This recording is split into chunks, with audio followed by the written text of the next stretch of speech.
Good morning, students. Welcome to all of you in online class. Students, as you know that today is the turn of literature. So, in the sequence of literature syllabus, in the last session, I taught you a little girl, and I have set a exercise and question answer of the chapter. But today, I will teach you new topic, new chapter, a poem, Rain on the Roof. So, students, be careful and listen carefully and was on your textbook.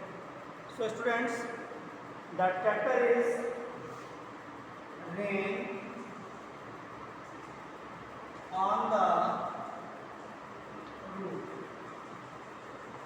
That is, this poem is composed by poets in poets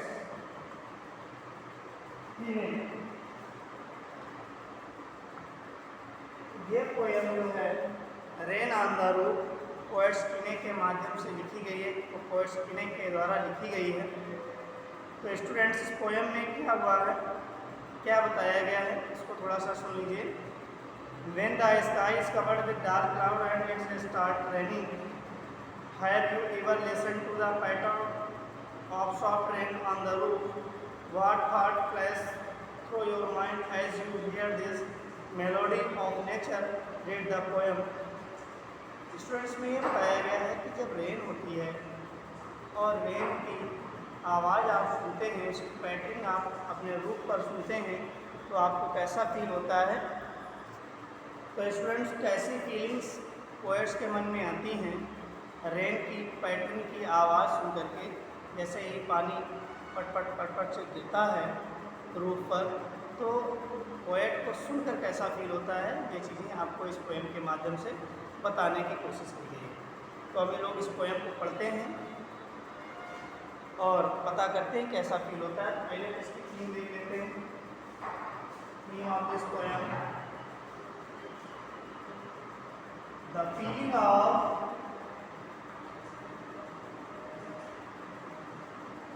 pattering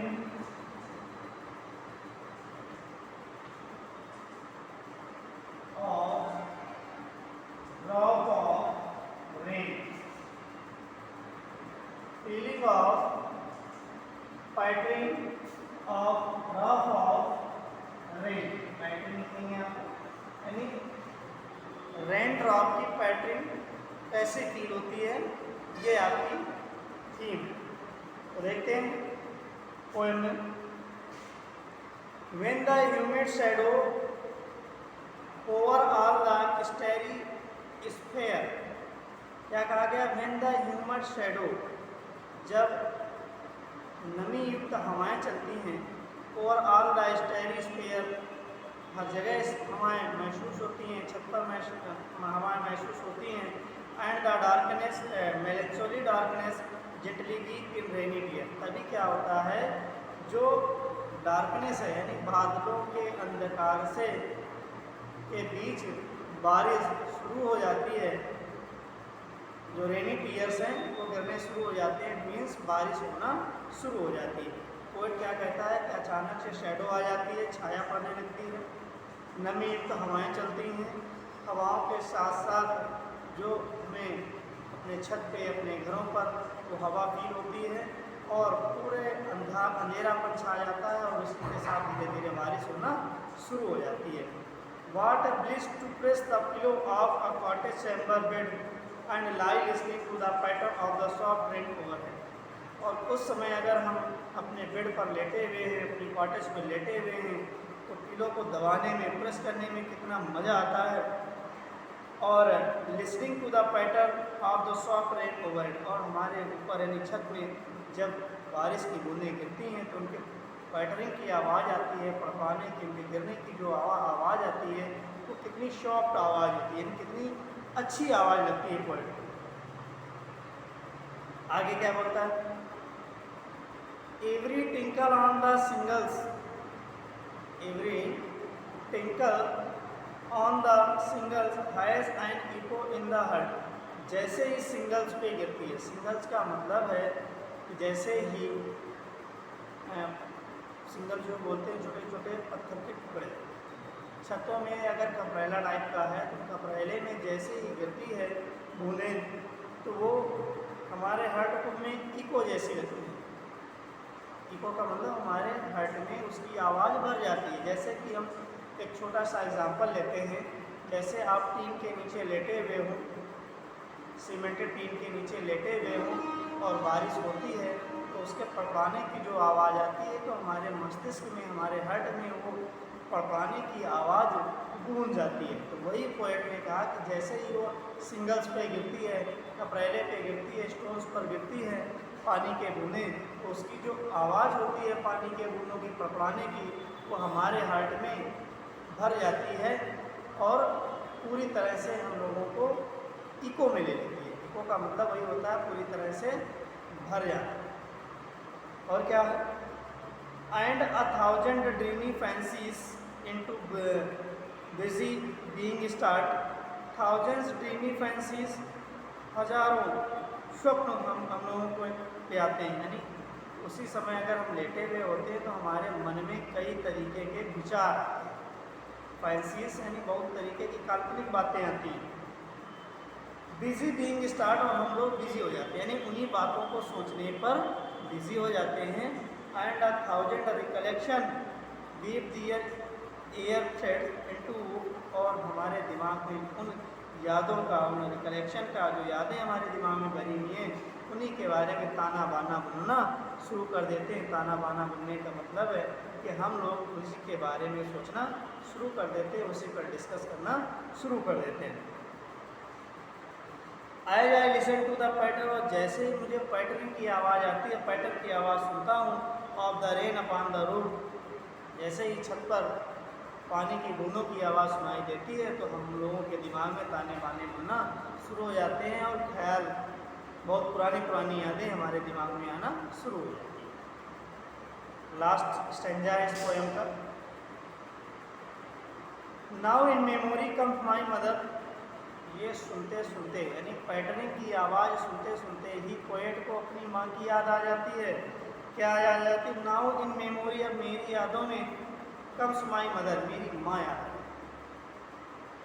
पानी की बूंदें जैसे गिर रही, poet को यादें तो आती हैं, लेकिन उन्हीं यादों में माँ की याद आ जाती है। As use in tear agone, जैसा कि वो पहले हमारे साथ रहा करती थी। To regret the darling dreamers, और वो हमारे लिए बड़े अच्छे अच्छे स्वप्न बुना करती थी, हम उनके बारे में बहुत अच्छे स्वप्न देखा करते थे। एर सी लेफ्ट टिल द डॉन, वो सुबह तक, वो डॉन का मतलब सुबह जल्दी, वो स्वप्न चले जाते हैं छोड़ करके, यानी माँ उनकी छोड़ करके, स्वप्नों में भी माँ उनकी छोड़कर चली जाती है। Oh I feel her fond look on me as I list to this refrain, हमारे दिमाग में उनके लिए जो भी बातें चलती थी वो उन चीज़ों का बड़ा मैं शौकीन था। Which is played upon the singles by the patter on the roof, और सिर्फ हमारे दिमाग में क्या बचता है, कोई पैटरिंग की आवाज़, जो सिंगल्स पर गिरने वाले वर्षा की बूंदों की आवाज़, कोई हमारे कानों में बजती है।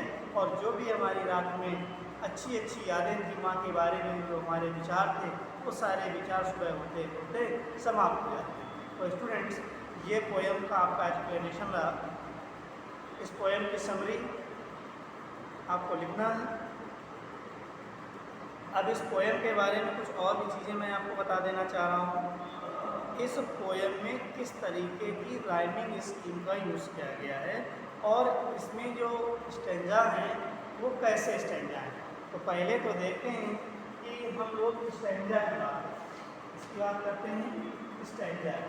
तो पहले देखते हैं ये कि इस पोएम में जो स्टेंजा है वो 8 लाइन का स्टेंजा है। कितने लाइन का है? 8 लाइन। तो जो 8 लाइन के स्टेंजा को क्या बोलते हैं? वो ऑक्टेव बोलते हैं। क्या बोलते हैं? ऑक्टेव बोलते हैं। 6 लाइन के स्टेंजा को सस्टेट बोलते हैं। अगर 6 लाइन का स्टेंजा हुआ तो उसको बोलते हैं सस्टेट। क्या बोलते हैं? सस्टेट। 8 लाइन का होता है तो ऑक्टेव, 6 का सस्टेट, और 4 लाइन का होता है अगर स्टेंजा तो उसको बोलते हैं क्वार्टेट। क्वार्टेंट बोलते हैं और 3 लाइन के स्टेंजा को टर्सेट बोलते हैं। क्या बोलते हैं? टर्सेट। ये 3 तरीके के 4 तरीके के हमारे पास स्टेंजा हुआ करते हैं मोस्टली।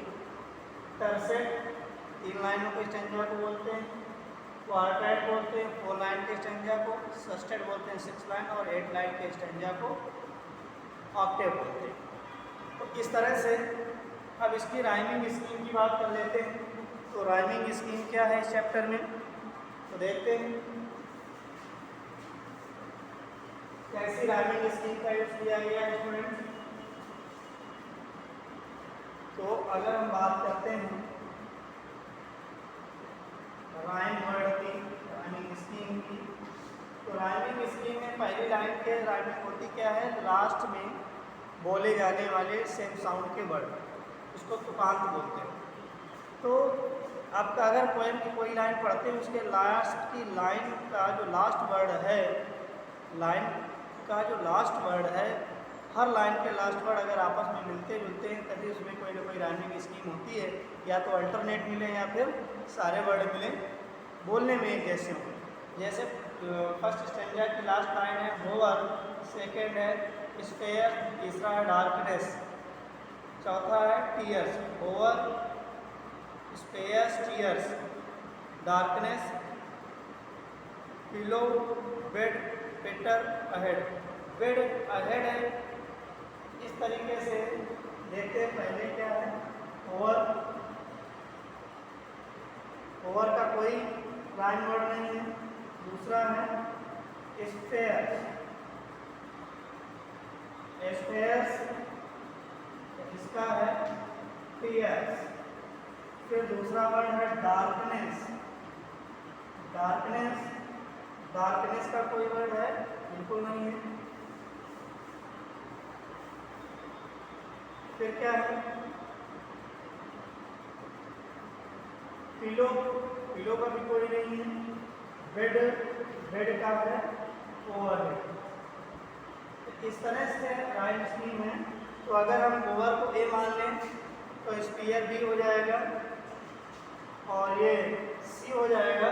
तो इसमें यहाँ पर ओवर लिखा हुआ था, यहाँ पर स्पीयर हो गया, फिर डार्कनेस था, डार्कनेस, और फिर बेड था, टीयर था, फिर क्या था टीयर था। तो टीयर हो गया। टीयर के बाद अगला वर्ड है पिलो, पिलो के बाद है बेड, बेड के बाद है पैटर, पैटर के बाद है ओवरहेड। तो स्टूडेंट्स अभी हमने राइमिंग स्कीम क्या देखी कि स्पीयर का टीयर के साथ राइम है, एक जैसा बोलने में है, और बेड का ओवरहेड के साथ राइम है। लेकिन अब इसकी राइमिंग स्कीम क्या है, इसको अगर हम ए लेट कर लें तो ये बी हो जाएगा, ये सी हो जाएगा, स्पीयर इसी तरीके दिख रहा है, तो फिर ये बी हो जाएगा, ये बी हो जाएगा, फिर ये बी हो जाएगा, एफ हो जाएगा, पी हो जाएगा। तो क्या बन गई A B C B D E F E, ये आपकी राइमिंग स्कीम बन गई। तो स्टूडेंट्स आज की में केवल इतना ही रहेगा। Thank you, have a nice day, take care of you. Next session में आपको और आगे अच्छा